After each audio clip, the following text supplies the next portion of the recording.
जहां तक ममता का सवाल है, मैं उनका राष्ट्रीय राजनीति में कोई भी जगह नहीं देख रहा, बिल्कुल भी नहीं देख रहा। अच्छा, वहां आरएसएस वाले बंदों से बात कीजिए तो वो कहते हैं कि हमने मन बनाया कि इस बार हम ममता का केजरीवाल बनाएंगे। ममता केजरीवाल बनाएंगे क्या मतलब है? क्या मतलब राज्य भी हारेंगी, सीट भी हारेंगी?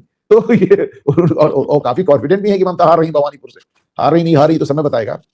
द पॉइंट बीइंग कि अगर ममता अपनी सीट हार जाती है, राज्य हार जाती है, तो ना राज्य में अच्छा एज फैक्टर भी आ गया है। फिर उनकी जिस तरह की राजनीति है, जिस तरह की उनकी राजनीति है वो, प्लस उन पे जितने ढेर सारे मुकदमे हो गए।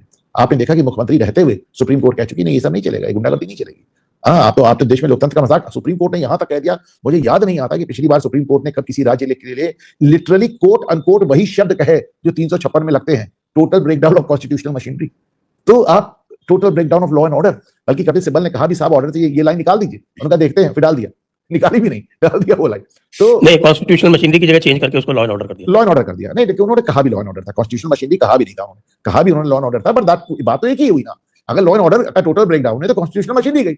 अब भाई सरकार का पहला काम तो लॉ एंड ऑर्डर ही है, सरकार का पहला काम तो लॉ एंड ऑर्डर ही, जब तुम वही नहीं दे पा रही हो तो ममता बनर्जी की कोई जगह बचती नहीं है। ममता बनर्जी आने वाले दिनों में अब अपने मंत्रियों को क्या ही बचाएंगी, लेकिन अपने को बचा लें बड़ी बात है। सीबीआई का जो मुकदमा हो रहा है ईडी वाले मामले में, वही तमाम केसेस जो इनके खिलाफ होते चले जा रहे हैं, सब पहले इसको ही झेलना होगा। अगर ये चुनाव टीएमसी बंगाल हार जाती है तो ममता बनर्जी आने वाले दिनों में पहले अपना मुकदमा लड़ती नजर आएंगी, और इनके तमाम लोग, चाहे वो फिरहाद हकीम हो, चाहे पार्थ चटर्जी हो, सबके खिलाफ तो सीबीआई इंक्वायरी चल रही है, सबके खिलाफ, आधा दर्जन मंत्रियों के खिलाफ सीबीआई इंक्वायरी चल रही है। और जहां तक फिरहाद हकीम की बात है संजय सर, मैंने कल एक प्रेडिक्शन किया अपने चैनल पे, मैं यहां भी कर रहा हूं, फिरहाद हकीम पश्चिम बंगाल का आजम खान बनेगा। जितना बड़बोला है, मैं बता रहा हूं ना, इसी तरह के बड़बोले अंदाज में आजम खान बोलता था, भारत माता डायन है, जयाप्रदा की चड्डी का रंग बता रहा हूं, इस तरह बोलता था।